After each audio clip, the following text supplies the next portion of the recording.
Kadang anak-anak ini ada keberanian luar biasa, tapi kadang suka berhitungnya nggak terlalu. Maksudnya berhitung nggak terlalu itu karena pengen peduli dengan saudaranya, dia tempuh dengan segala resikonya. Dan juga tugas ulama, para habaib, para kiai, ingetin pemerintah, ingetin presiden, ingetin menteri-menterinya. Anda punya tanggung jawab, jangan diam aja, ini mengerikan. Jangan sampai nih rakyat dibikin seperti anak nggak punya orang tua, jangan. Ini mengerikan. Dan musibah ini terjadi, harus diakui, musibah ini terjadi dalam kondisi ekonomi bukan baik-baik saja. Masyarakat Indonesia menurut saya sih termasuk yang kuat, sabar menghadapi segala rintangan. Anda mesti bantu sekecil apapun, melalui siapa saja. Tidak harus melalui kita. Mau melalui apa yang di depan mata, nggak usah dipikir ini amanat saya nyampe apa, nggak usah, udah yakin mereka, insya Allah. Ketika mereka siap menerima, kita yakinin untuk mereka bisa bantu.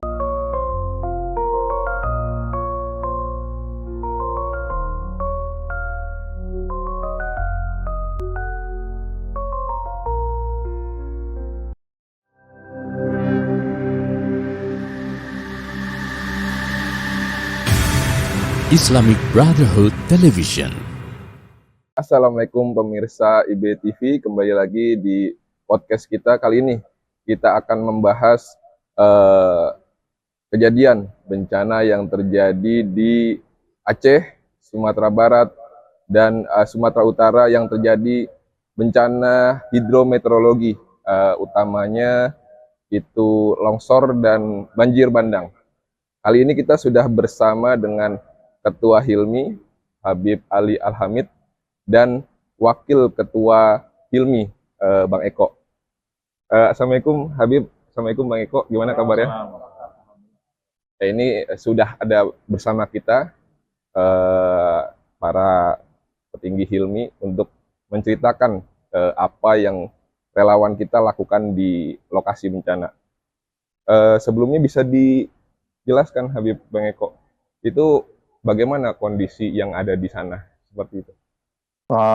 Kalau kondisi sebenarnya kalau kondisi bencananya parah di Aceh itu mungkin lebih dari yang waktu tsunami kalau ininya. Kalau korbannya nggak sebanyak tsunami, tapi kondisi ininya bencananya efek dari itu parah benar. Sampai sekarang juga masih banyak yang terisolir, terus susah masuk bantuan karena jalan terputus gitu. Terus di Sumut juga sama. Awal-awal itu masuk ke Sibolga itu susah, masuk ke daerah itu juga susah, berat. Sumbar juga. Nah, ini sekarang anak-anak lagi alhamdulillah udah tembus nih ke salah satu tempat yang terparah di daerah Palembayan. Agam tuh, Bukit Tinggi. Nah, ini udah tembus sudah itu sama relawan kita di Sumbar. Nah, kalau kondisi itunya tuh begitu, Bang Husin. Jadi parah. Dan alhamdulillah tuh dari awal kejadian tuh alhamdulillah tuh relawan-relawan di Aceh, terus di Sumut, di Sumbar tuh responnya bagus. Imam daerahnya, tanfisnya tuh sampai ke laskar itu bagus. Jadi mereka langsung cepat respon, turun, bergerak sampai saat ini. Yang Hilmi lakukan tuh pas kita tahu nih bencana, apa tuh koordinasi awal tuh yang Hilmi lakukan gitu?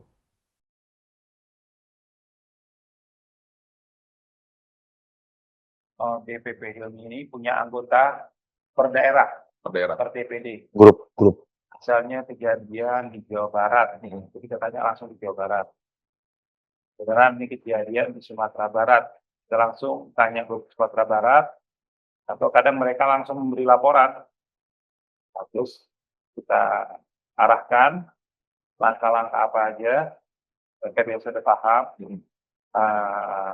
Tahap awal mencari posko, untuk mereka menetap, dikhususkan posko tersebut dicari di daerah wilayah tersebut, yaitu DPW tersebut.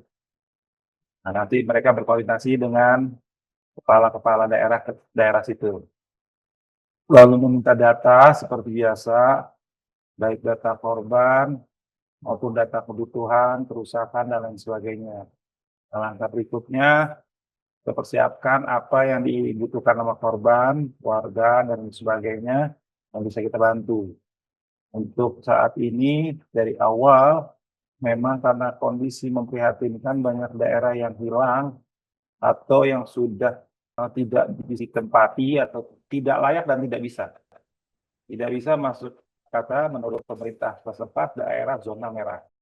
Mungkin bentuk bangunan masih ada yang udah nggak ada, tapi tanah itu udah bergerak, retak, dan lain sebagainya, sehingga pemerintah untuk setempat untuk menjaga nyawa apa warganya, dia akan memberikan zona itu. Nah, termasuk yang di Sumatera Barat. Ini yang ada ini Sumatera Barat. Jadi sebelum kita telekonferensi ke Sumatera Barat, kita mau jelasin juga ya kenapa memang Hilmi itu bisa cepat tanggap, karena memang Hilmi itu tersebar di seluruh provinsi di Indonesia. Islam, Pemuda Islam, di mana ada FPI, mereka harus ada Hilmi. Kan banyak anak organisasinya, ada NPI, ada juga Laskara, ada juga kami Hilmi, ada lembaga dakwah, ada santri, ada guru, dan lain sebagainya. Nah, salah satunya khusus menangani kemanusiaan di Benang Merah. Dan kamilah yang bertanggung jawab di pusat. Lalu kita mengontak perwakilan kita Sumatera Barat. Nah, disitulah terus berinteraksi dengan saudara-saudara kita, mulai dari ketua DPD-nya, DPW wilayahnya, pelaskaran yang ada di grup itu, dan kalau sudah masuk grup itu tidak bicara lain, tidak ada bicara apapun. Hanya fokus dengan kemanusiaan. Ya. Jadi kalau mereka nanti buat iseng bicara ngobrol, politik, dakwah, dan lain sebagainya, itu biasanya mereka punya link sendiri. Tapi kalau dia masuk di hampir semua grup Hilmi, kalau dia masuk di grup Hilmi udah bicaranya fokus hanya kemanusiaan. Ya, memang dari awal kita terapkan begitu biar nggak bias ya. Jadi ini juga buat ngejelasin kenapa FPI ini berusaha untuk ada dan bersedia cepat tanggap ketika ada bencana, karena memang kita itu ada di setiap daerah-daerah yang terkena lokasi bencana. Jadi bukan kita yang datang dari tempat yang jauh, tapi memang orang lokal yang memang tergabung dalam Hilmi, keanggotaan Hilmi yang turun langsung di berbagai bencana. Sehingga itulah kenapa FPI itu bisa cukup mampu untuk cepat tanggap ketika ada bencana seperti itu, Habib ya, Bang Eko ya. Ini kita udah tersambung telekonferensi. Ini bisa dijelasin Bang Eko nih, ini anggota Hilmi siapa dan ini Bang Abdurrahman. Dia ini poskonya itu di Bukit Tinggi, jadi di Agam. Nah ini mereka nih masuk ke daerah mungkin paling parah di salah satu terparah di Palembayan. Kemarin belum bisa tembus. Nah ini alhamdulillah udah bisa. Hari ini mulai bisa masuk. Jadi mereka udah arah ke sana. Sebelumnya mereka di daerah Agam, mau arah ke Palembayan itu. Ya, Bang Abdurrahman, Assalamualaikum. Waalaikumsalam warahmatullahi wabarakatuh. Ya, Abdurrahman, gimana kondisinya antum sehat? Ya, ini anak Habib Ali, Bang Abdurrahman. Ya, Abdurrahman gimana kondisinya sehat? Oh, kejauhan suaranya, Bib. Abdurrahman, suaranya kedengeran nggak ya? Udah, suaranya kurang dengar, Sat. coba Bang Abdurrahman agak menepi dulu. Bang Abdurrahman, kedengeran nggak? Ini udah kedengaran. Iya. Habib Ali nanya, gimana kabar antum? Sehat semua, relawan? Iya, kita.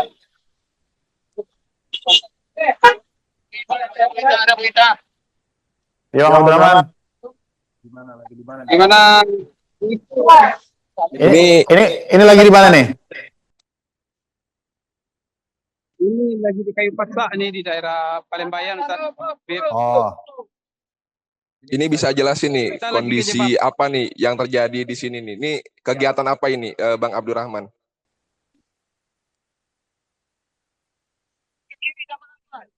Iya, ya.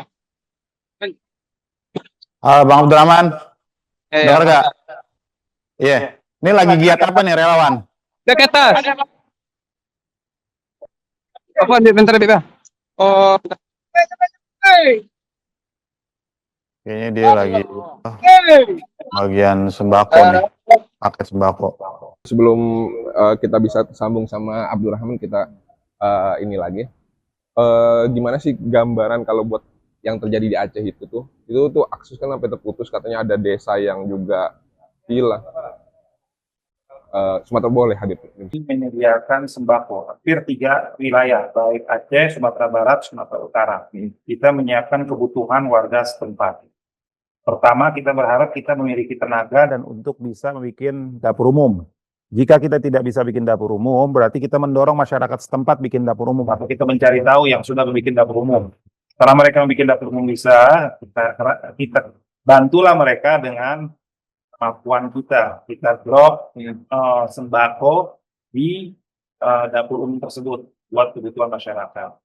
Ada yang sifatnya langsung terdampak, rumah hancur dan sebagainya harus mengungsi.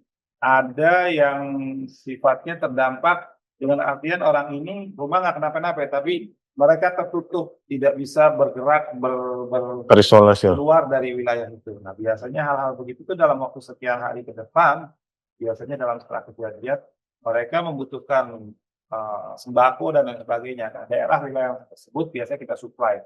Awal-awal Abdurrahman ini dengan rombongannya masuk ke daerah-daerah yang hanya bisa ditempuh dengan jalan atau motor, yang memakan waktu jam-jaman. Itu gambaran yang bisa ditempuh dengan motor tuh, gambaran lokasinya seperti apa tuh? Nah, jadi saya nih aneh sama mereka kurang lebih hubungan dari awal sebatas via telepon. Karena kita juga tidak mau, kadang anak-anak ini ada keberanian luar biasa, tapi kadang suka berhitungnya nggak terlalu. Maksudnya berhitung nggak terlalu itu karena pengen peduli dengan saudaranya, dia tempuh dengan segala resikonya. Kadang dia bisa berjalan, kita nunggu kabar, sekian jam lagi baru dapat kabar. Nunggu dia pulang balik, begitu. Nah, inilah yang dilakukan Abdurrahman dengan Muhammad Amin. Dari awal mereka menyediakan sembako. Nah, kalau yang saya lihat dari sini nih, ada Abdurrahman dengan rombongannya biasanya begini, kerjasama. Ada lembaga lain nih. Dari mana nih tadi? Cahaya Hati atau apa? Menyuplai bantuan buat warga setempat. Kurang lebih seperti itu. Tapi kemarin juga ada satu kegiatan lain lagi. Ini Abdurrahman belum bisa dihubungin. halo Bang Abdurrahman. Kemarin ada satu kegiatan juga, salah satunya yang dilakukan oleh Akhina Abdurrahman, pengadaan air bersih. Pengadaan air bersih. Iya, pengadaan air bersihnya, bentar saya lihat ada datanya. Itu kebutuhannya buat kurang lebih 900. 100 orang. Itu kalau pengadaan air bersih itu kita bawa, kita drop gitu, atau kita gali? Nah, kalau mereka nih yang keberadaan di Sumatera Barat, jalur air bersih mereka terputus. Sehingga mereka mengajukan bantuan kepada kita air bersih.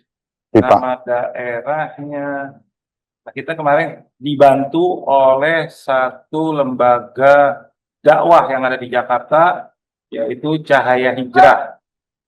Mereka lah yang membantu untuk pengadaan air bersih dengan membelikan pipa seharga kurang lebih hampir 15 jutaan. Tapi sumber airnya itu dari... Sumber air ada pengalaman kita di beberapa titik, beberapa daerah, begitu longsor, biasanya itu yang terbawa selang atau paralon, antara hilang atau pecah. Nah, kemarin ini tidak ada, mereka ngajukan sama kita. Mereka ngajukan, banyak ya masyarakat, hampir 700.000 orang, itu kan antara 700 sampai 1.000, baik buat masjid, musola, maupun perumahan warga, rumah warga, dan pasar. Akhirnya kita siapkan itu barang, dan kita minta untuk warga setempat bekerja, memasang itu karena mereka lebih pengalaman, plus dibantu anak-anak kita. Ada anak-anak FPI setempat, ilminya, juga ada relawan kita yang datang dari Riau, yang ikut ambil di sana, ikut bantu, juga ada dari PA 212. Nah, itulah yang dilakukan. Mereka sudah berhasil. Kalau di handphone kami ini, di handphone pribadi saya ada ucapan terima kasihnya. Dan itu murni bantuan dari Cahaya Hijrah. Itu yang dilakukan. Nah, itu kayak selang seperti itu tuh. Ya. Jadi ngejelasin lagi ya Habib ya. Jadi ketika bencana terjadi itu, Jadi para relawan ini udah mengetahui langkah-langkahnya, dan mereka tuh cari sumber air, dan biasanya memang selang yang hilang. Jadi mereka udah tahu sumber airnya, udah kita memperbaiki sumber air, karena air itu kan kebutuhan utama ya buat masyarakat seperti itu. Jadi pengetahuan mereka tentang sumber air itu udah tahu gitu, seperti itu. Terus kalau misalkan gini, Bang Eko, Habib, kalau di Sumbar ini kebutuhan yang paling mendesak untuk para korban itu apa itu tuh? Sama aja sih guys, kalau begini dia juga kan terisolir nih. Ya yang pertama pasti sembako, itu pasti pertama. Nah terus baru ke arah sini tuh kayak sandang deh, pakaian apa. Karena ada yang istilahnya hampir semua sama rumah-rumahnya hilang, begitu. Atau misalnya airnya masuk rumahnya itu, tapi pakaiannya kan kotor semua. Nah itu aja mau nyuci aja gimana, orang air juga nggak ada, kan gitu. Nah kebanyakan tuh kalau awal-awal itu ditemukan itu kalau daerah yang terisolir gini ya mereka pakai yang udah di badan aja udah gitu Bang Muslim. Nah itu. Tapi kalau sekarang ya memang yang sangat dibutuhkan itu ya apa sembako, terus apa pakaian dalam cewek cowok kayak gitu. Nah itu juga yang tadi sepahamanan udah dikirim sama pemerintah itu juga. Karena fokusnya itu kayak ke situ dulu, ke fokus ke arah apa ke tempat-tempat yang baru bisa dibuka dan tempat-tempat yang belum bisa dijangkau. Jadi ya itu apa dituduh sembako dulu, karena kan mereka ya kalau tempat yang terisolir kan mereka nggak bisa kemana-mana kan, pasti kan susah mau ngapa-ngapain. Nah itu dibutuhin kan untuk makan dulu tuh. Makanya anak-anak awal tuh ya selain itu apa ya mereka mendistribusikan itu tuh ke tempat-tempat yang susah dijangkau, bawa-bawa sembako tuh sambil naik motor, ntar motornya nggak bisa, di mereka jalan kaki gitu. Nah itu yang mereka lakuin yang di Sumbar nih, yang di Agam ya Bukit Tinggi. Nah ini masuk ke daerah Palembayan. Nah kalau yang di kotanya itu waktu itu awal karena banjir di kota Padang mereka buka dapur umum. Itu langsung mereka buka dapur umum tuh buat sarapan, buat sorenya itu mereka distribusiin. Nah, karena sekarang udah aman, nah fokus akhirnya ke sini semua, ke daerah Bukit Tinggi, Agam, Palembayan. Nah, itu kalau yang kondisinya kalau yang di Sumbar tuh begitu. Nah, ini mereka nih dari awal nih, Pak Bang Abdurrahman dari awal. Bang Abdurrahman, ada Bang Muhammad Amin di situ. Iya, itu dari awal. Bang Abdurrahman.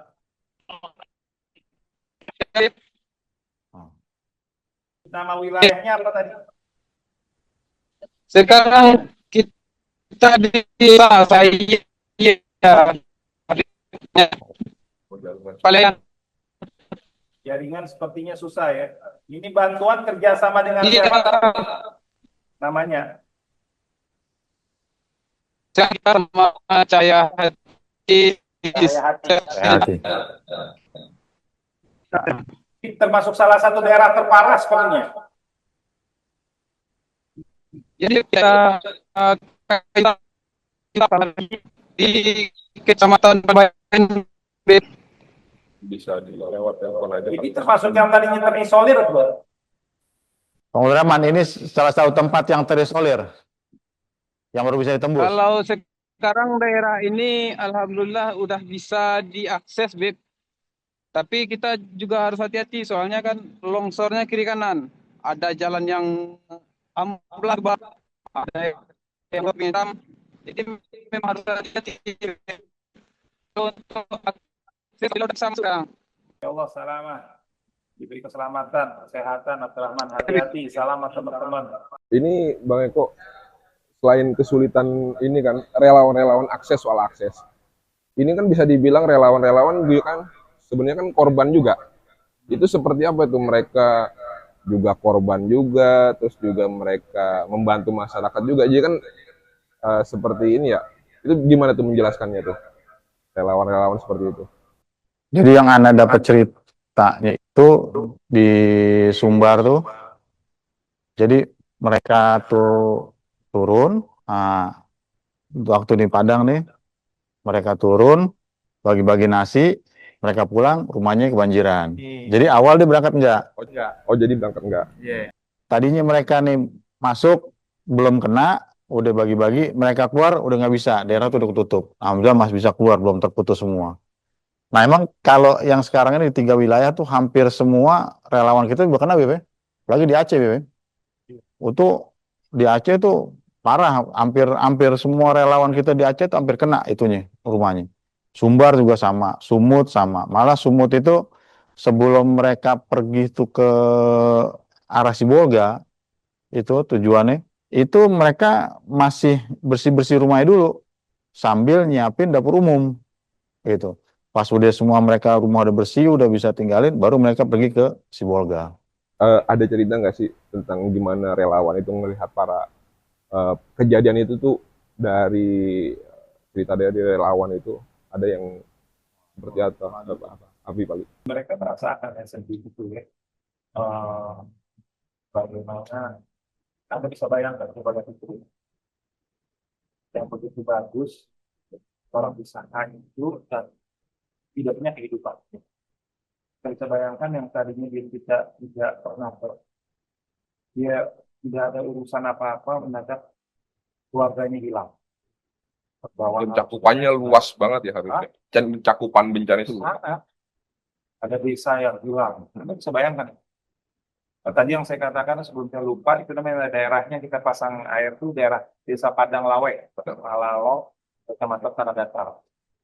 Jadi kondisi saat ini kondisinya benar-benar memprihatinkan. Saya nggak paham ini masuk apakah zona merah atau tidak. Apakah nanti bisa lagi dirapikan apa enggak. Hilang ini, Beb. Terus apa nanti tanggapan pemerintah daerah maupun pemerintah pusat?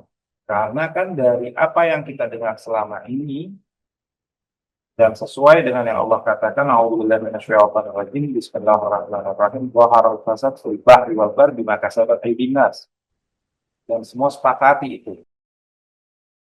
Tinggal Anda memilih percaya Al-Quran, atau Anda percaya para pengusaha politikus dan lain sebagainya. Quran mengatakan terjadi kerusakan terang benderang itu dari disebabkan di laut, di darat dan di laut itu disebabkan apa? Bima kasabat aydin nas, tangan-tangan manusia. Tangan-tangan itu baik mereka yang menandatangani, memberi izin dan lain sebagainya, atau yang menerima suap, menutup mata dan lain sebagainya, dan mereka menebang dan lain sebagainya. Pertanyaannya, mereka nih yang tidak tahu menahu dan menjadi korban, gimana? Kalau orang bilang ini udah diperingatin, oke, kita terima peringatan ada hujan yang seharian 24 jam bla bla bla dan lain sebagainya. Apakah para ini kalau hutan-hutan kita tidak gundul atau dirubah? Ya apalagi kan negara kita negara tropis ya, Habib. Jadi hujan itu hal yang memang terjadi. Jadi menurut saya itulah yang harus dipikirkan. Kalau enggak ada habisnya. Jangan menutup mata ya. Ini mengerikan.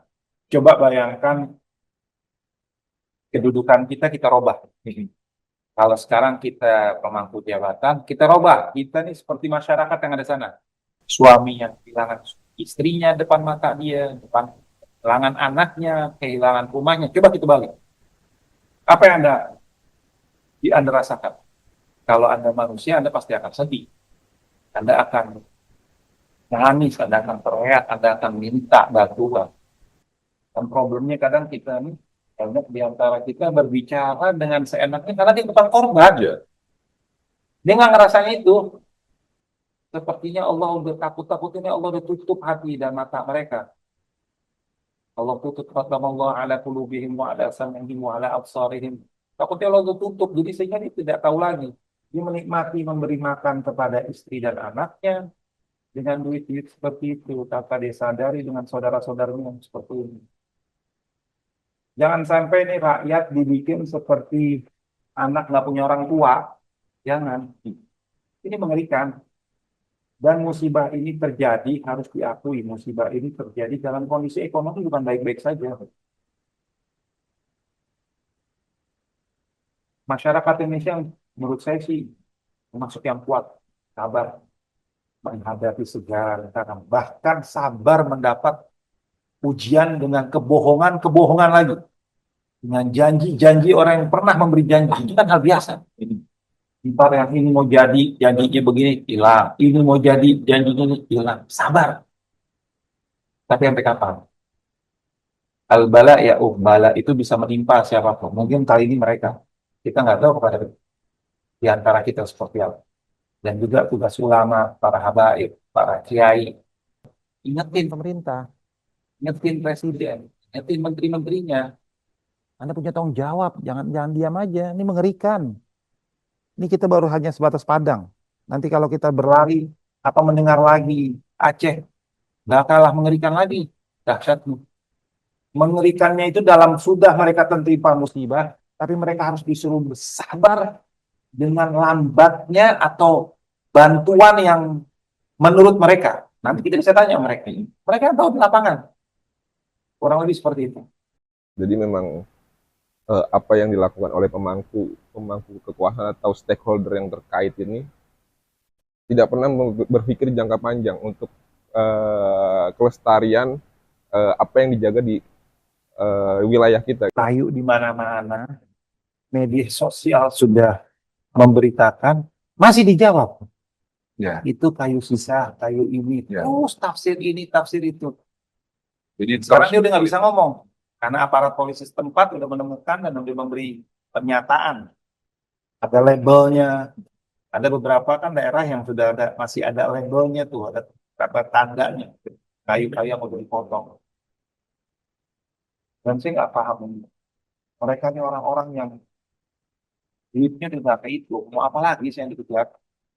Ini mereka ini orang-orang yang kena musibah, ini nggak bakal mampu mengejar duit kalian.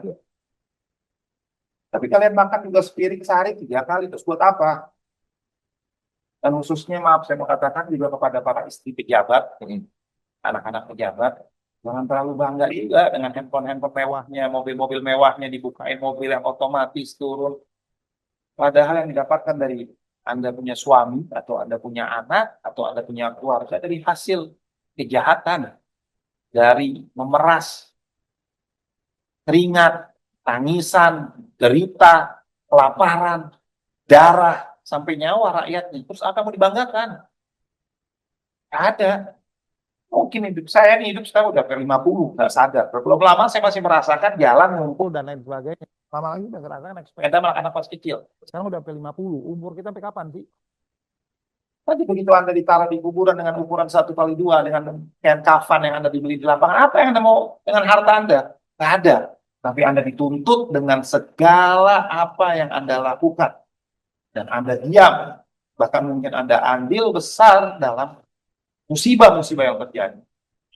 Itu yang saya rasakan. Saya kadang merasakan nih, semakin lama Indonesia ini udah jauh ketegangannya dari Islam, dari nilai-nilai Pancasila, ketuhanan yang Maha Esa.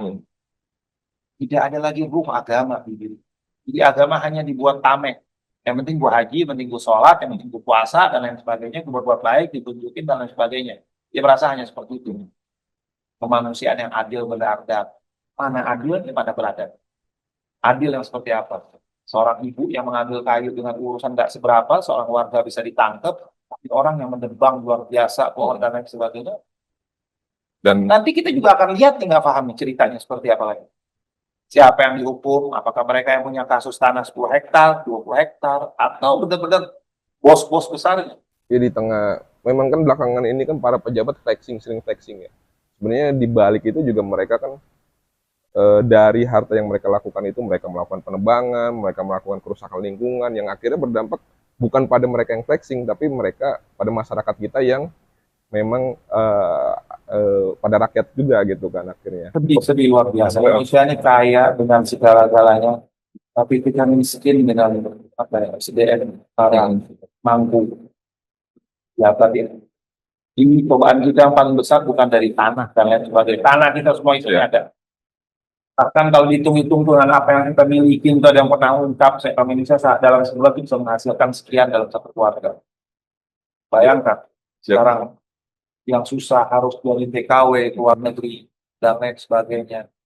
Bayangkan, saya lagi pikirin sampai sekarang, kita pikirin sampai sekarang bagaimana keadaan ekonomi mereka. Ini nggak butuh waktu, ini nggak bisa butuh waktu setengah tahun, setahun, 2 tahun nih. Ini ini kan jadi sekarang kita lagi ini bincang-bincang nih. Nah, ini ada yang mau ditanyain. Kondisi sekarang gimana, Bing? Antum posisi di mana sekarang nih?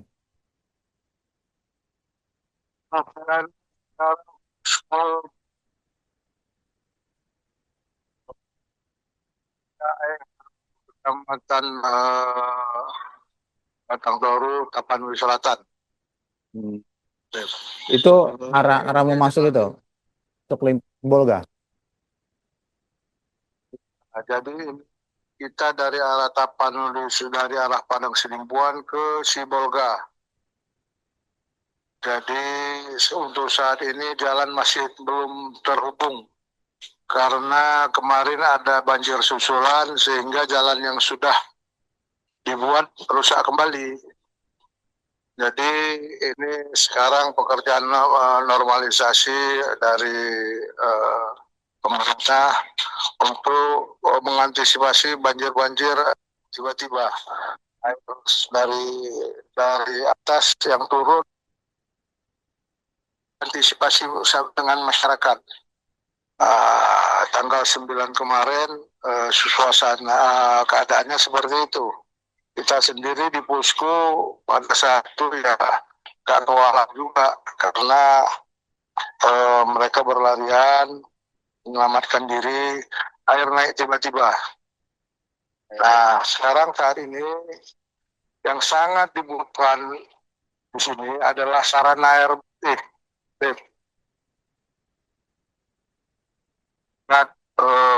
Sumber-sumber air mereka yang selama ini di pegunungan hancur semua.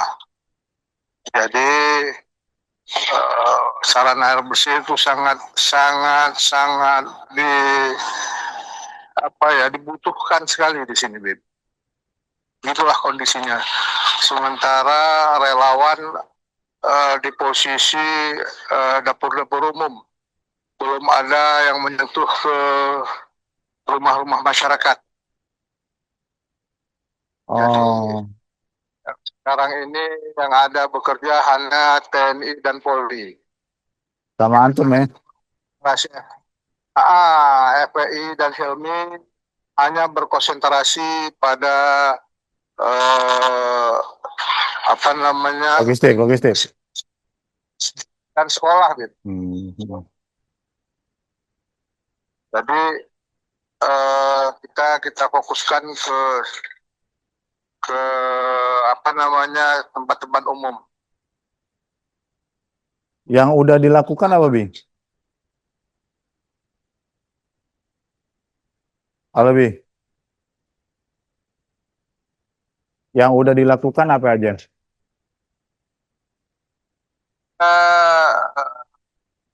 Anda membagi-bagikan sembako berupa air mineral, kemudian instan. Ada juga kita bagikan ikan asin yang ini diminta oleh masyarakat setempat. Jadi kita kebutuhan mereka kita cukupin untuk ikan asin. Jadi ada beberapa hari kita dropping, kemudian berikut sayur-sayuran. Menyusul juga ini setiap harinya kita bagi-bagikan, kita distribusikan nih bantuan-bantuan kepada masyarakat. Abi total dari awal sampai saat ini udah berapa lama? Udah berapa hari nih Abi di sini? Kita mulai tanggal 5 kita sudah ke Padang Sidimpuan dan efektif tanggal 7 kita posko jadi posko yang terdampak parah. Bersihnya di sana menggunakan kebutuhannya kita harus ngebot atau selang? Galon. Yang jelas, Bib. Yang jelas, Bib. Untuk air bersihnya, ini yang dibutuhkan nih pengeboran atau apa? Penyediaan buat jalur air seperti paralon atau selang air.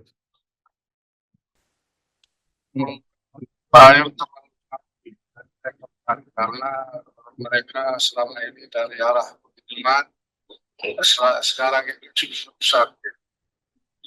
Sarana prasarana sudah hancur semua, dan yang paling mudah itu saat ini ya sumur bor. Makanya ini kita lakukan Ya, cepat walaupun di sini daerahnya bebatuan, sangat sulit. Ini sudah 4 hari baru 6 meter saja. Gitu.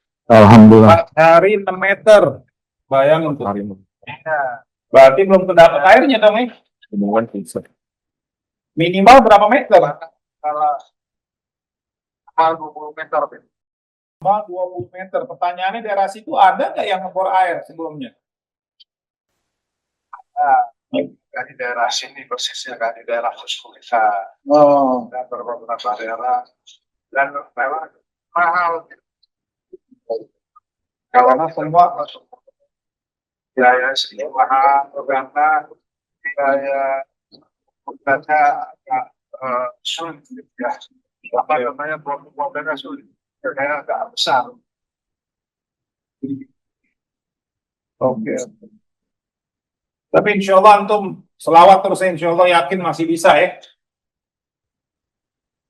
Kalau ini kita FPI semua akan rintis dulu, mungkin nanti di sini lah kita jadikan posko-posko untuk menunggu jalan ini jalan terbuka di semoga karena sebanyak daerah-daerah yang terisolasi belum isolasi.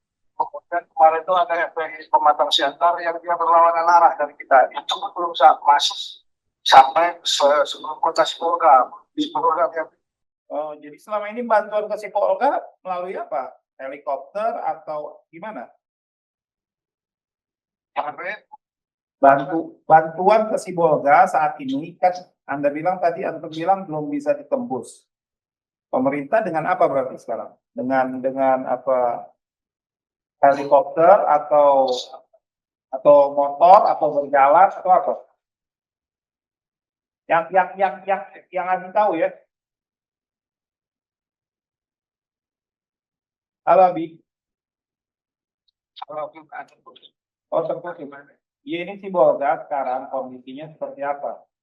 Apakah benar total terputus, belum bisa ditembus, atau belum bisa ditembus dengan kendaraan umum? Belum bisa, Beb. Jalan Bisa kaki? untuk kendaraan umum bisa, jalan kaki ya bisa. Cuman jalannya 50 km nih dari tempat kita nih, Beb. Oh, Jadi kita ini pas perbatasan antara Tapsel dan Tapteng. Sibolga itu adanya di Tapanuli Tengah, pada Pasir Tumpuan itu ada di Tapanuli Selatan. Jadi ini kita awal posisi bencana itu di kota apa itu namanya di kecamatan Batang Toru. Masuk kita turun ke desanya ada Ngadol, ada apa namanya Utagodang, ada Garoga, ini semuanya kondisinya parah. Parah dalam arti tertutupi lumpur. Tertutup lumpur. Ini di posko kita sendiri ini lumpur setinggi ya 1 meter kurang lah, kira-kira atas betis kita. Berarti Lumpur dan enggak. ya berarti nggak bisa dengan tenaga orang ya, mesti pakai alat berat ya. Ini makanya setelah alat berat ini seharusnya relawan ya. Oh gitu. Ini untuk masyarakat bekerja di sini kayaknya nggak mampu mereka nih. Jadi mereka sendiri-sendiri nih. Artinya bekerja membersihkan rumah sendiri-sendiri. Kemudian kelihatannya kalau dari perkiraan kita hampir 60% lah masyarakat yang kehilangan rumahnya.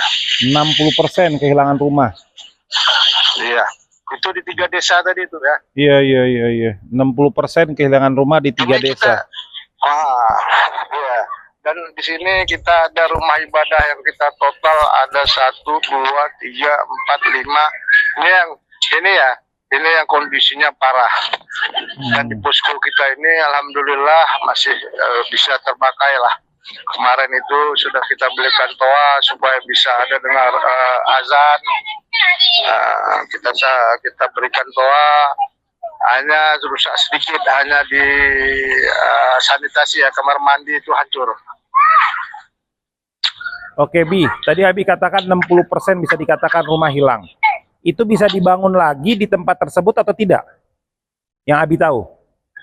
Gimana? Gimana, Bib? Itu yang Abi bilang, hampir 60% rumah hilang. Pertanyaannya, bisa dibangun kembali atau tidak? Di tanah tersebut. Ini kalau kondisi sebagian rumah dibangun kembali, Bib. Karena dia kerusakannya udah sampai 40, 60, 80%. Jadi kalau untuk ngerehabnya sama saja. Oh, tapi masih bisa ya? Bangun lagi di situ masih bisa ya? Bisa. Oh, alhamdulillah. Bisa. Ini kebetulan alat tanah nggak berubah. Ini tidak seperti kondisi di Aceh, tsunami Aceh. Ini masih ada bekas-bekas ininya ya. Cuman ada beberapa bagian itu udah hilang berapa rumah sama sekali. Ini yang sedikit agak repot lah. Ada di Desa Garoga namanya. Ini yang terparah. Abi, terakhir, ada yang mau Abi sampaikan buat pendengar IBTV? Baik, untuk saat ini pemirsa IBTV, kami dari Posko Bencana Sumut ingin menyampaikan di sini kondisinya minim relawan. Silakan kalau ada organisasi, apakah komunitas yang mempunyai tenaga, silakan bergabung. Karena di sini butuh tenaga. Selama saat ini yang ada hanya sedikit relawan yang berkonsentrasi di dapur-dapur umum dan untuk masyarakat pembersihan rumah atau yang lain-lain itu dilakukan oleh TNI dan Polri. Jadi saya rasa mari kita galang kekuatan, galang dana untuk membantu saudara-saudara kita. Mari kita ulurkan tangan kita meringankan beban saudara-saudara kita yang ada di tempat bencana. Saya rasa itu saja, Bib. Marhaba, jazakumullah khair. Kirim salam sama keluarga besar TNI Polri. Luar biasa. Mereka suka mampir gak makan di tempat kita? Iya, Bib. Mereka ada yang tidur juga di tempat kita ini. Alhamdulillah. Kita dilihatnya bersih. Oh iya. Salam sama keluarga besar TNI Polri yang ada di situ ya. Masya Allah, selamat bertugas. Insya Allah. Insya Allah. Ya, insya Allah. Jazakumullah khair. Makasih banyak ya. Mohon doa ya, mohon doanya semua. Sama-sama. Yuk. Assalamualaikum warahmatullahi wabarakatuh. Itulah gambaran yang kita lihat. Alhamdulillah. Kita masih mendengar ya kabar baiknya. Alhamdulillah kita masih mendengar kabar baiknya walaupun rumahnya mereka tertutup dengan lumpur, tapi mereka berarti kalau dari yang kita dengar tuh bukan masuk zona merah yang masih bisa dibangun lagi. Kita berharap pemerintah daerah setempat maupun pusat bantu semaksimal mungkin. Dan kita juga masyarakat juga harus saling membantu. Juga nggak bisa dilepas pada pemerintah aja, kita juga harus. Tapi penjelasan tadi, Bib, yang dimaksud zona merah, terus tadi antum nanyain apakah daerah situ masih bisa dibangun lagi, itu penjelasannya gimana, Bib? Yang dibilang zona merah ini, daerah tanah tersebut sudah nggak stabil. Iya, jadi udah nggak bisa lagi ditempatin. Terus daerah tanah tersebut udah retak-retak. Itu biasa masuk dalam kategori zona merah. Dan pemerintah punya tim yang menilai ini masih bisa dibangun atau tidak. Tidak layak dibangun dan tanahnya udah nggak stabil, berbahaya. Kurang lebih seperti itu. Itu masuk dalam kategori zona merah. Atau kalau misalnya kalau kemarin kita kemarin anak-anak juga masih ada kan di Semeru ada tuh zona merah. Zona merah masuk dalam kategori kalau suatu saat ada letusan, ini daerah terdekat yang akan lebih dulu kena dan membahayakan nyawa. Tapi kadang problemnya lagi, misalnya sedikit di Semeru ya, mereka sama pemerintah daerah dipikirin rumah tinggal, rumah hunian sementara dan sebagainya. Tapi mereka menganggap saya tinggal di sana jauh, nyari nafkah susah, tempat tidak begitu lebih baik, agak terlalu berbeda.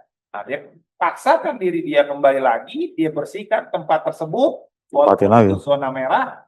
Nah, itu ditempatin lagi mereka. Tapi untuk yang tadi dihubungin ini untungnya tidak zona merah. Alhamdulillah, yang semua tidak Jadi masih ada apa namanya Ya, masih mudah-mudahan seperti Ya. itu. Nanti kan kita nggak paham seperti apa Jadi setelah. recovery-nya nanti Iya, kita bisa Berarti ini kan makan waktu panjang, Ya. apalagi berapa lama lagi kita masuk puasa? ya 2 bulan. 2 bulan 3 Wah, bulan. ini, waduh, luar biasa ya. Ini saudara-saudara kita baik yang muslim maupun non-muslim, kata Imam Ali, saudara kamu bisa dia seagama, bisa jadi dia saudara sekemanusiaan. Ini mereka saudara kita yang harus kita pikirin nih. Bagaimana membantu mereka. Kurang lebih seperti itu. Itu untuk Sumut ya. Untuk Sumut. Jadi pemirsa IBTV ini kita sebenarnya udah punya rencana ya untuk Zoom teleconference, tapi memang di 3 wilayah ini tadi cuma satu yang bisa dihubungi, itu juga putus-putus. Jadi kita terpaksa untuk telepon via WhatsApp. Jadi mohon dimaklumi karena memang terkendala jaringan di lokasi bencana seperti itu. Ya Habib, bisa dijelasin Bang Eko yang nanti kita hubungin ini siapa? Ini Tengku Muslim nih, imam daerah. Kalau posisi posko itu dari bencana. Posko ada di daerah Patrio ya, Patrio. Pusat. Terus sekarang tersebar ada di Benendia, ada di Kamiang, Bisa. Timur. Antum aja Habib. Ya nggak apa. Assalamualaikum Tengku. Assalamualaikum. Gimana sehat? Sedikit masukan, harusnya sih kita mau live streaming, bisa nggak di Tengku? Jaringan agak susah, Bib. Jaringan susah, oke. Tengku bisa diceritakan singkat, padat, seperti apa kondisi saat ini dan mulai kejadiannya dan kondisi warga seperti apa? Silakan Tengku Muslim. Baik, Habib. Jadi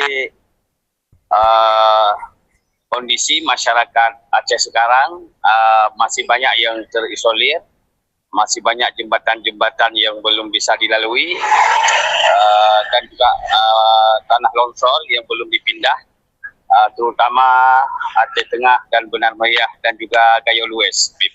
Itu 3 kabupaten itu masih terisolir dan masih sangat membutuhkan bantuan dari semua.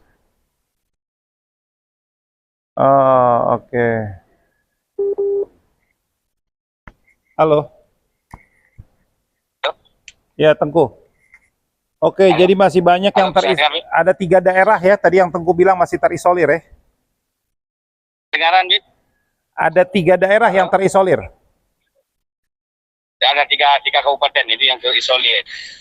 Oke. Kemudian kita atas nama Hilmi FPI baru bisa membuka dapur umum di perbatasan. Insya Allah mulai besok kita distribusikan bantuan tahap beberapa dari Hilmi Pusat untuk masyarakat Aceh Tengah dan Benar Meriah, berupa beras, mie instan, dan minyak goreng, dan juga sedikit ikan atau telur. Oke. Untuk kita kirim pada saudara-saudara kita yang turun dari Aceh Tengah atau Benar Meriah untuk berbelanja di perbatasan Aceh Utara dan Benar Meriah. Oke, Tengku, sebelum bicara Aceh Tengah atau Benar Meriah ini, kita mau tanya sejak kapan Tengku turun nih dengan ikhwan dari FPI Aceh? Dari tanggal 30 kita sudah turun, Bib. Dari 30 kita sudah turun, karena 30 itu baru bisa lewat mobil. Kalau sebelumnya dari 26 sampai 30 itu masih di jalan-jalan besar, jalan Medan Aceh itu belum bisa dilalui, Bib. Karena air tinggi di jalan mungkin sampai 1 meter lebih. Di jalan-jalan besar banyak yang belum bisa dilalui. Maka dalam 3 hari tersebut, masyarakat umumnya yang kena banjir sempat kelaparan karena mereka ada yang di atas atap, ada yang di atas plafon, yang makan mungkin hanya minum air hujan. Jadi makanya wajar sekarang banyak kabupaten kota yang tertimbun dengan lumpur atau pasir di rumah-rumah mereka sampai 2 meter atau 3 meter. Seperti Tamiang, ke Kabupaten Tamiang, Aceh Timur, Aceh Utara, dan juga Pidijaya, itu 4 kabupaten itu yang banyak tertimbun lumpur. Bahkan hampir 2/3 kabupaten tersebut kena musibah banjir yang parah. Sedangkan yang lain dan nampak juga nggak begitu parah. Tapi yang paling parah 10 kabupaten. Oke, dari awal sampai saat ini kurang lebih berapa dapur umum yang disuplai oleh Tengku Muslim dengan Ikhwan FPI di Aceh? Alhamdulillah Habib sekitar 90 lebih Habib. Oh, sekarang udah 90-an. Dari dapur umum. Oh, garis besarnya mana aja Tengku? Yang Tengku hafal?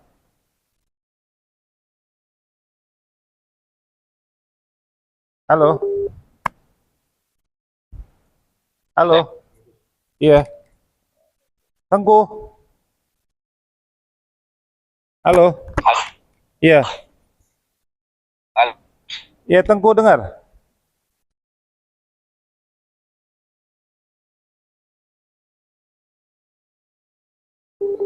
Putus ya? Iya, yang disuplai sejak awal. Tengku, halo? Halo Bib. Iya, gimana dengar? Nah, dengar Bib. Oke, jadi kurang lebih sekarang udah hampir 90 lebih dapur umum yang kita suplai ya? Iya, dapur umum. Khusus yang punya kita hanya satu. Iya, yang dapur umum kita suplai itu punya warga ya berarti? Warga punya warga. Oke, berarti di berapa wilayah tuh Tengku kurang lebih? Di 9 kabupaten kota yang kita suplai. 9 kabupaten kota. 8 kabupaten kota yang kita suplai. Oke, tadi kita kembali lagi dengan dapur umum kita. Bagaimana gambaran dengan dapur umum kita? Apa yang menjadikan Tengku berpikir untuk bikin dapur umum? Awalnya saya juga kaget di pinggir jalan seperti itu. Apa yang menyebabkan Tengku terpikir untuk bikin di situ? Karena banyak warga yang turun, Bib, yang nggak tahan lapar lagi dari Benar Meriah dan Aceh Tengah. Ada yang mau pulang kampung ke Aceh Utara, ada yang cari keluarga di Aceh Utara atau Lusmawe atau Birun atau Langsa. Mereka berjalan kaki puluhan jam, tidak ada makanan di jalan, tidak ada yang jual makanan. Jangankan untuk dikasih gratis, jual pun nggak ada.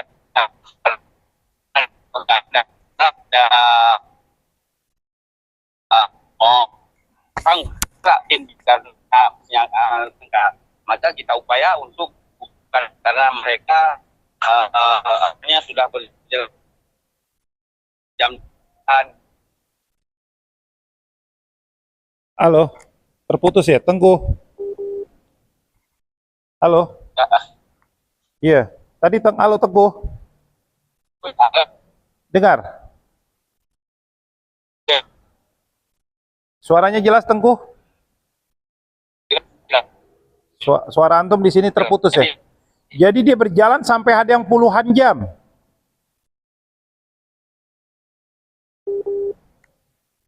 Kita coba Mas. Iya. Iya. Jadi dari gambaran yang beliau pernah ceritakan kepada kita, jadi masyarakat ini terisolir. Oke. Pakai yang itu Habib. Oh iya. Masyarakat terisolir, dia harus jalan menempuh paling dekat itu 5 jam. Ada yang dibilang hampir 10 jam, ada yang dibilang 20 jam. Dan itu dia videokan dikirim ke kita. Nah, kebenaran kita punya posko, itu arah tempat mereka lewat menuju tujuan mereka. Jadi disitulah mereka makan, kalau mereka kesempatan lihat dan sebagainya, mereka makan di situ seadanya. Yang menarik dari apa yang beliau ceritakan kepada kami, beliau makan di situ, kita buka dapur umum dari jam 9-an kurang lebih jam 10 sampai sore.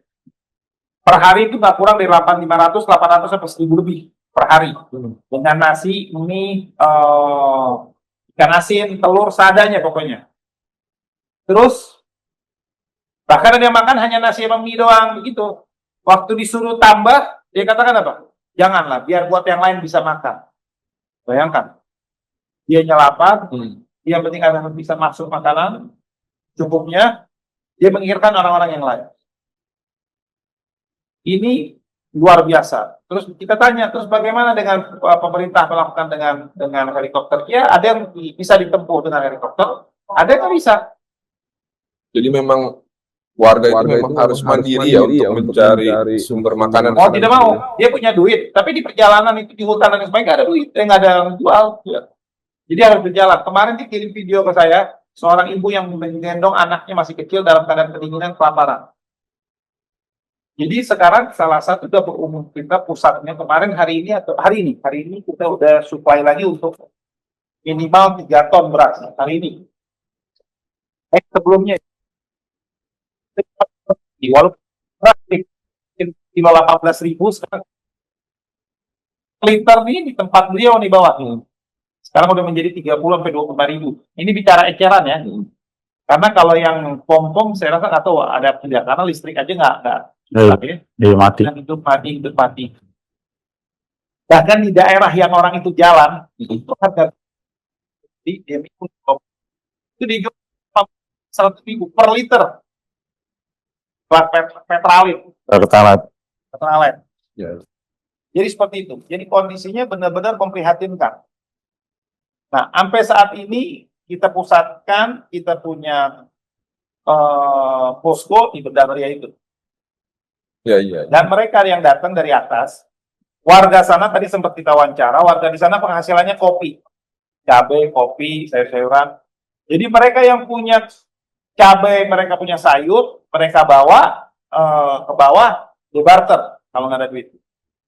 Tapi kalau mereka yang nggak punya sama sekali, nah itulah yang menjadi kita lihat misalnya orang ini nggak punya, dia harus kembali lagi karena ada keluarganya. Nah, kita kasih tuh 3 kilo sampai 5 kilo beras. Walaupun kita berharap kasih lebih, sehingga jangan sampai 2 hari lagi dia harus turun lagi, kurang lebih seperti itu. Ya, jadi memang dari apa yang diberitakan relawan Hilmi di sana, ya ada kebutuhan air, tadi ada kebutuhan air bersih, ada kebutuhan sembako dari Abi Muslim yang mendirikan posko dapur umum di titik lintasan orang lalu lalang. Itu juga kebutuhan sembako, juga kebutuhan umum ya, kebutuhan sandang, pangan gitu kan. Itu seperti itu. Jadi memang ini perlu perlu kepedulian kita semua. Masyarakat ini harus betul-betul serius. Apalagi ada daerah-daerah yang hilang. Kalau menurut gubernur berapa desa hilang itu kan? Mungkin gini ya, mungkin bencananya tidak berlanjut, tapi kelaparannya ini yang bisa jadi bisa. Ya. Mungkin bencananya tidak berlanjut. Ya. Tapi kalau curah hujan terus turun, akan menjadi masalah. Salah lagi. Karena udah botak. Kalau jaga kita dan mereka, jangan sampai terjadi lagi. Dan tapi ada masalah baru, itu dia kelaparan. Karena recovery gitu. Tadi kita tanya, harus sulir. Sama kejadian tsunami lebih berat mana? Lebih luas mana? Dia bilang ini lebih luas sekarang. Kalau tsunami itu hanya 3 daerah yang terkena dampak. Ini hampir sekian kabupaten terkena dampak. Dan bahkan antara satu dengan yang lain terputus. Tadi kabarnya 8 kabupaten kota. Kurang lebih. Dia bilang hampir semua, bahkan terputus. Yang mengerikan itu terputus. Misalnya kalau tsunami, orang yang di pesisir pantai dan lain sebagainya yang kehajar. Tapi kalau mereka yang di hutan-hutan, bayangkan, Anda bisa bayangkan, dia jalan sampai 20 jam. 10 jam. 10 jam nih bayangin.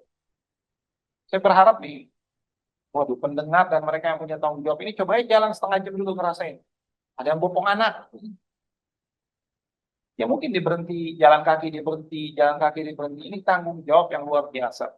Butuh perhatian serius, nggak main-main. Ya, terakhir Habib, untuk dua pesan untuk relawan Hilmi di sana, seperti apa, motivasinya seperti apa, supaya mereka biar lebih khidmatnya lebih. Kedua untuk masyarakat seperti apa, silakan Habib. Bismillahirrahmanirrahim.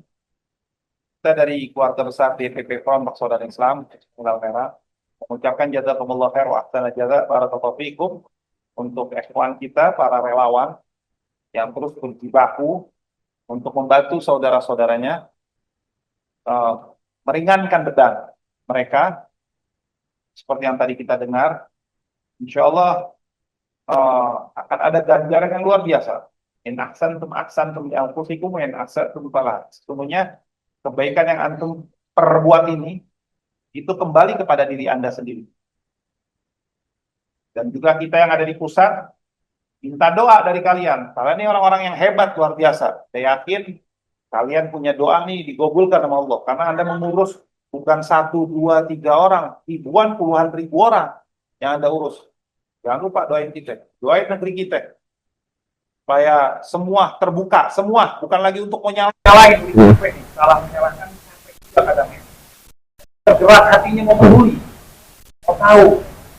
Hadir untuk si miskin. Hadir untuk orang-orang lemah. Doain. Jangan putus asa. Terus. Walatai asmirohillah. Sebab kalau dari, saya tambahin sedikit ya. Kalau dari akal dan kondisi yang kita lihat, ini pandangan manusia, saya nih udah, karena pribadi kita nih, saya Bang Eko, hidup di kemanusiaan udah cukup ngerasain ya. Semakin hari, menurut pribadi saya, atau nggak tahu yang lainnya, kalau saya dari apa yang laporan saya terima, negeri kita bukan lebih baik secara ekonomi, memprihatinkan.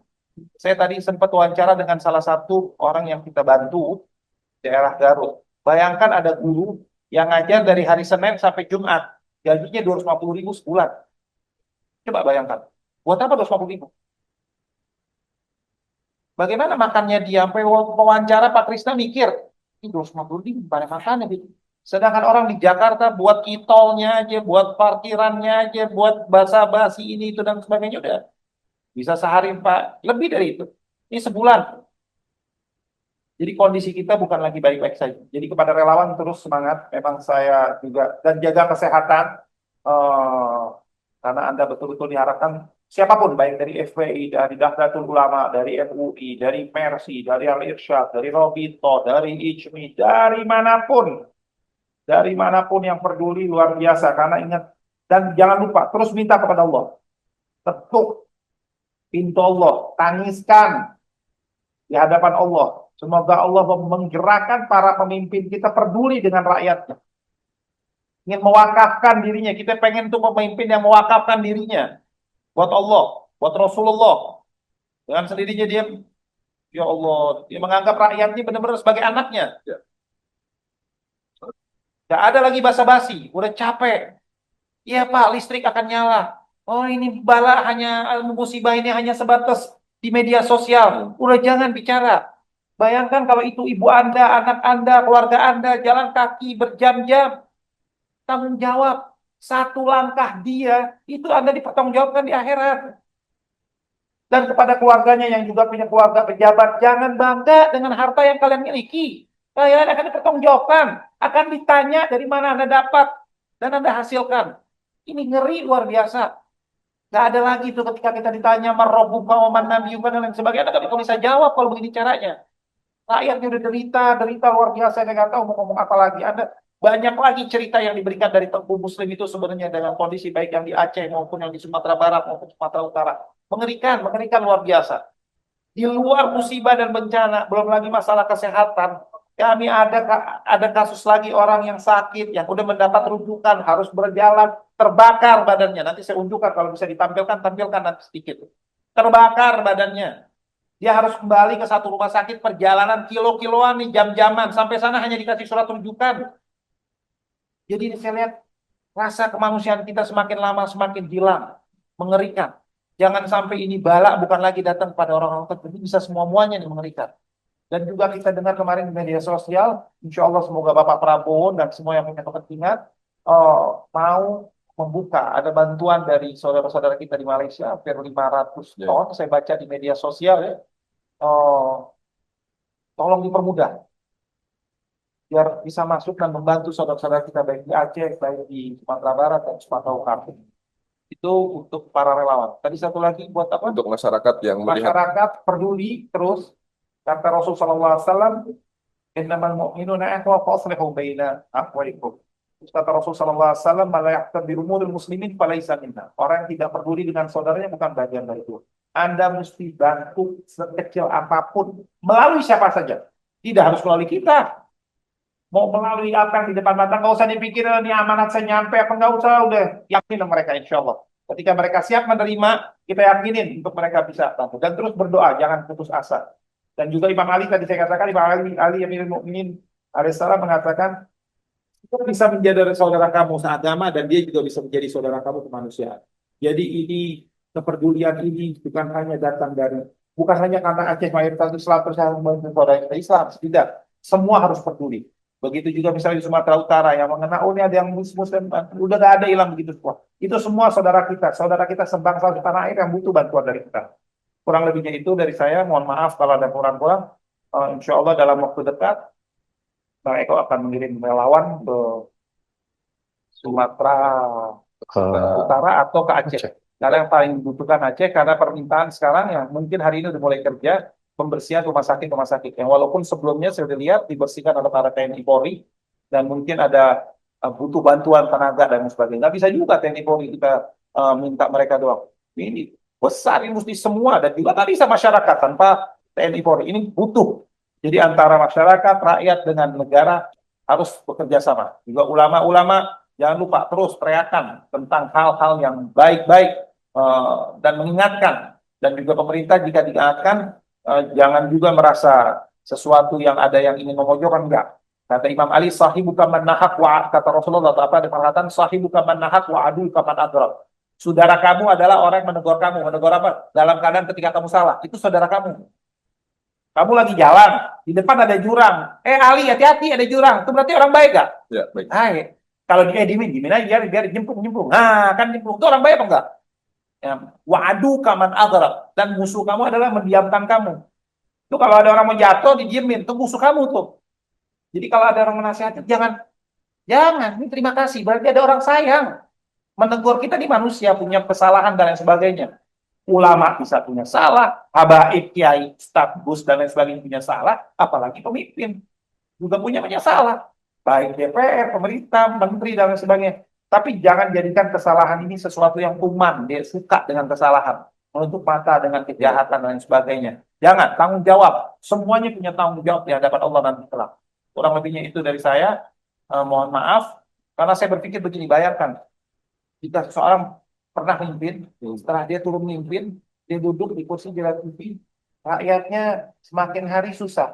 Lalu dia berpikir, ya Allah, dulu zaman saya kenapa saya udah nggak ada artinya? Karena Anda lah punya andil besar dalam kerusakan itu. Mending kalau Anda dalam keadaan masih bisa. Kalau Anda udah stroke dan lain sebagainya, udah nggak bisa ngapa-ngapain, nggak sempat bertobat, masih penting. Kalau langsung dicabut umur Anda, kita nggak pernah tahu umur kita kapan. Hari ini kita dikawal itu dengan senjata. Besok kalau Allah mau cabut umur kita, selesai. Begitu di kuburan, emang tuh anggota yang pakai senjata mau nungguin. Entar kalau malaikat datang, siap, saya temanin. Ada selesai Anda udah. Anda tinggal mempertanggungjawabkan di hadapan Allah kelak. Ya, kurang lebihnya itu dari saya, minta maaf. Saya juga banyak salah, karena tidak. Kita harus terus introspeksi diri. Kurang lebih kita tunggu info Habib, Bang Eko katanya tadi mau kirim relawan, kita tunggu update berita dari lokasi bencana tadi. Untuk itu kita undur diri. Saya Musin, Saya Bang Eko. Saya Ali. Untuk pemirsa IBTV, wassalamualaikum warahmatullahi wabarakatuh. Waalaikumsalam.